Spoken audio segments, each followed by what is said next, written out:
Hi, welcome to another version of Community Conversations, put on by the Washington County Democratic Party. And we have been interviewing school board candidates, and school boards are extremely important. You should get you out to vote. And today we're interviewing Kathe Welch, who is running for school board for Gaston. So, Kathe, thank you very much for being here. And could you just start out with letting us know what's motivated you to run for this position? Sure. It's my pleasure to be here. Thank you for interviewing me. I'm a retired art teacher. I taught art at the middle and high school level for about 15 years. And I'm happy to be out of the classroom because it presents a bunch of different challenges. But now that I'm retired, have the time to do something for my community and give back. And my town's a pretty small town, but it's a lot of good people. And I know that our students need school board members that have experience in the classroom. And I know that our teachers need school board members that have experience in the classroom and understand what their daily life is like. And I felt like maybe this was a good place for me to give back to my community. This sounds like a good fit for your experience and background. I The think. kind of next question is describe the experience and skills that you're bringing to this position. Well, again, so having been in the classroom for about 15 years, I taught over 3,000 or so students. And I know that they come in every shape and form. And there's some students that are just, they show up ready to go. And there's some students that need a little bit of help and some that need a lot of help. And um, I just, and I know that the same is true for teachers. Teachers know what they're doing. They're well educated. They're prepared, but they don't necessarily have the supplies or the support staff that they need. And so I was hoping that if I could get onto the school board, one of the things that I could do is help bring that to them. Thanks, and we'll get into that question soon. Sure. So, talk about budget. And one of your primary duties is working on the budget. The state may be facing education budget cuts soon. It was all over the news a few days ago, which could mean less funds for all of the different school districts in the state. How would you determine which cuts would be made, and what ideas do you have for making up any funds that would need to be made up for? I it's a challenging thing. I know doing a personal budget and as opposed to a school district budget is a very different thing. But I'm pretty good with math and I'm pretty good with figuring out how we can move stuff around to make it work. But also the main thing I think would be working with the superintendent and the numbers, the actual numbers of what can we do and where are we short. And then also I think something I've been doing on my own aside from the school board is just trying to get our Congress people make a budget that would provide for schools, especially rural schools, because our school only has about 430 or 40 students. And so our budget's not very big and we have some, capital needs and as well as staffing needs that we're just going to be short on without anything from outside. So I feel like pushing our Congress people to, properly tax us and to properly fund the schools rather than taking the money away from schools and using it for something else is a thing that I've been doing personally, and it's a thing that I think that as a member of the school board, I might have a little bit more power to say to the congressman, "Hey, I'm a member of the school board. We need this. We need this. We need this." Yeah. Thanks. And that leads us to the next question. What other challenges do you see the district facing? I'm going to add to that. Gaston is a very small district. So, what specific challenges do you see? And you discussed this a little bit. What challenges do you specifically see in a district that's so small?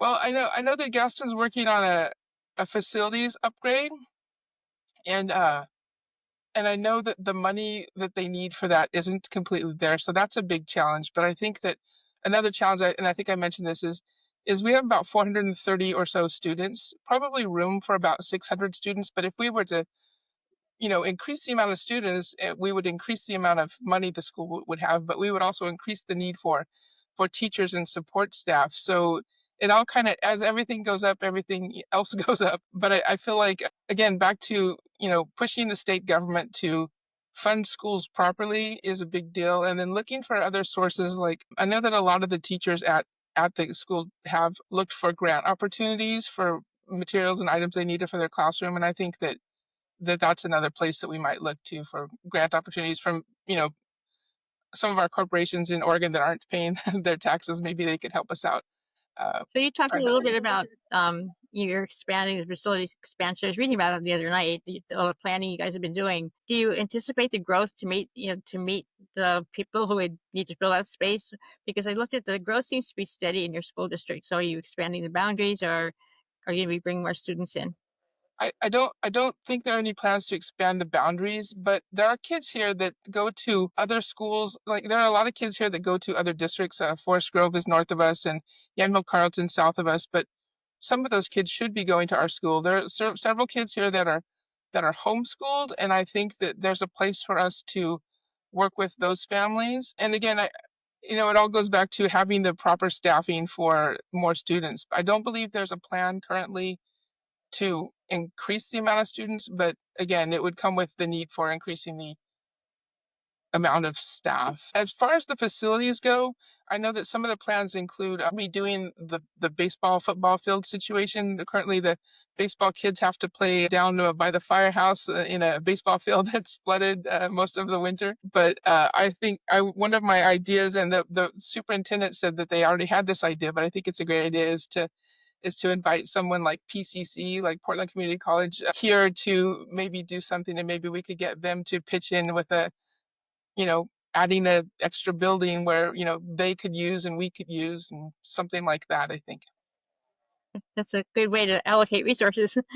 um, just a little bit about the support staff. I'm gathering you guys have a few counselors, a few others, para educators in your classroom. What would you like to see added, or would you like to see some more support staff added? I'd like to see, I'll say, having, since I don't work in the district, I don't know the actual numbers, but just in conversation with the superintendent, I think that it sounds like they could use more paraprofessionals. Just being in the classroom, with 20 kids or 30 kids, having that extra adult there that can kind of sit with one kid or with a group of kids just raises everyone up. Even the kids that don't specifically need that extra help, they're now freer to, like, the teacher's now freer to spend more time with them. So what I would love to see is at least in the preschool through sixth grade, I'd love to see every teacher have an additional staff if they want one. And I also love to see the special ed department fully properly staffed. Is I that know that something? we have, I'm sorry, But that's something you can push for as a school board member. Is that something that you'll be pushing for? I will be. Yeah. I think that again, it goes back to, and I can do this as a private citizen, not a school board member, and I am, but I think it goes back to, again, pushing our state congress people to properly fund the schools so that the schools, especially in the rural districts, Beaverton and Hillsborough, they're such large school districts. They kind of have, I don't know if they have all the money they need, but we don't. The rural school districts with, 430 kids, we don't have the money we need, and then there's simple things like our school district is doing the facilities plan, but that facilities plan includes things like the gym floor is 70 years old or something. I don't remember the exact number, but the gym floor is on its last legs. It can't be refinished anymore. It needs to be redone. So then there's all kinds of other things like that, like switching out certain light fixtures so that they're safe, switching out locks. Then the superintendent is getting those things done as she can with the funding that she has. But if we had extra funding for that and could get all that stuff done, then the school building itself is safer. Then the kids are better off, when you don't have to worry about all of those little things. So, just briefly, I know you've got some program, but what importance do you see with CTE programming and arts and music and theater programming? And if that comes up, if we come for budget cuts, is that something that you would like to push to keep? I would absolutely push to keep. The superintendent's writing a grant to pay for some of that stuff, but I don't believe it's gonna. I mean, it will be something. I don't believe it'll be enough. But she shouldn't have to write a grant to pay for the things that she needs to do. She should be funded for that. In terms of arts and music and CTE, and even for sports, those are the reasons that bring most kids to school. I know the parents want to send the kids, but the kids are not there. The kids are not there to learn to read better and to do math better. They don't care. They're there for their art class, or they're there for their baseball team, or they're there for their woodshop class. And Gaston School District does have some of that stuff, but They don't have a full-time music teacher. They don't have a full-time art teacher. They do have a theater program, a very small theater program that is run, as I understand, by the special ed teacher who's doing an incredible job, but they don't have, the full resources that they should have. And again, I think it goes back to pushing the state and then maybe looking for some private funding. Those kinds of things I think are. I think I shared with you, I've worked in both rural and in big city school districts, and Mhm. I know it balances itself out. What's, the good parts kind of and the bad parts of each of them. And I know for the smaller districts, the resources are a real stretch. Right, Because you still have a lot of needy kids there, but lower resources, but does not, that does not mean that you have a lower need. So right, right. And Gaston, I forgot the number exactly, but the average of special ed students for so statewide, Gaston has a higher average than statewide. So those kids need more resources, and if we don't give them to them, we're not setting them up for the future. And that's one of the things. And back to the previous question, and I pardon me for getting sidetracked, but the CTE programs, it would be great if all kids could go to college. All kids don't want to go to college. All kids, that's not the best place for them. So if we have those programs, CTE programs where kids can go into a trade, they can go into college, or they can go just into the workforce right away where they, when they're ready, when they're 18 and when they're a little bit older, they can go to something else that they find more interesting. But if they have all that training in high school, then, and even earlier than high school, then they're just better set up for the future. And those kids are going to take over and they're going to be responsible for us pretty quickly. yeah, I definitely saw how those programs kept kids in school. They came to Yeah. school, the art, the music, and their CTE classes. Mhm. So a I agree. little bit more challenging question. Policies for Gaston talk about equity and diversity, um, and all these nice things. They're very nicely laid out. But our federal government is now trying to cut down the Department of Education, transfer out to the states, and they're also attacking DEI programs. If Mhm. the federal government asks the district to remove the language and the programs, or face consequences, how would you respond? I I think the district needs to stick with its program. And I know it may be tough, and I know the federal government is doing things we don't want them to do right now. But the district needs to stick with its program to give every student, no matter their racial background or ethnic or economic background or their skill set background, every student needs the same opportunities. If our school district can stick with that, then also our congressman and our governor and our attorney general need to stand up for our school districts, all of Oregon, but particularly for the small school districts that just have less resources. Our government, our local governments, including all of our state government, need to stand up for them, and we need to just push back and say no, that's against the law. We're not going to do that. I think that's the best way to handle it. That's a great answer. Thank you. Last question is the administration is looking to down, as I said, downsize the Department of Education. And what they're really looking for is expanding school choice. We talked about how, wanting your school district to grow and pull more students in. How would you support, what support could you give to school vouchers? And what could the school board do to try to attract students to stay in the Gaston School District?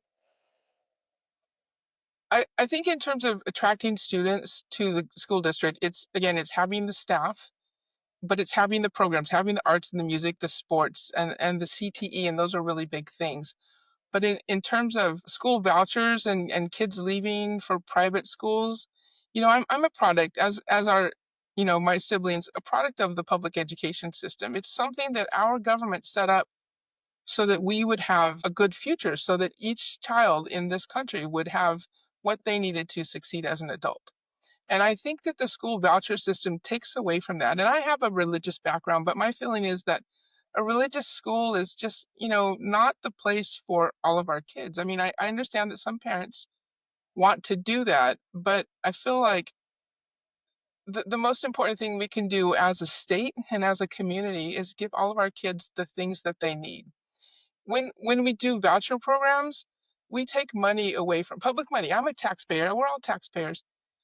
Public money is taken away from the public school so that a private entity can have it. Those private entities, those private schools, don't have the same curriculum standards. They don't have to comply with Oregon law. They don't have to teach the same thing.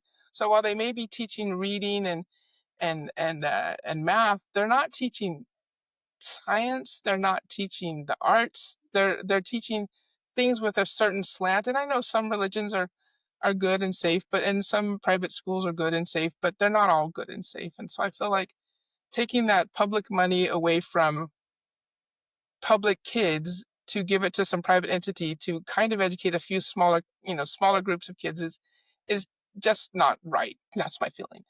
And in terms of keeping Gaston either the size it is or growing it a little bit, keeping Gaston School District, I think that I think they've grown it a little bit is good, but I think that taking the money away from the public system is just not ideal.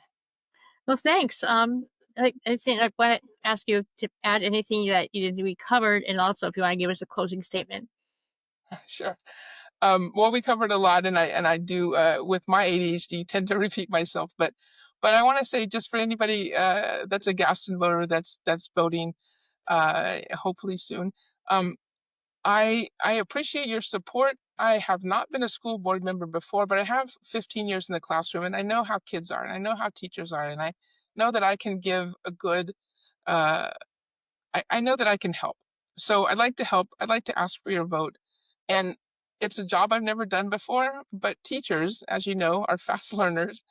And I'm happy to get on board and I'm happy to do the work. And I'm a good team member and I'm happy to work with the other four members of the board to get what we need to get done. Yeah, thank you. Thank you. I've been talking to Kathe Welch, running for school board in Gaston School District. You're watching Community Conversations, and thank you for watching. And please remember to go vote. Thank you.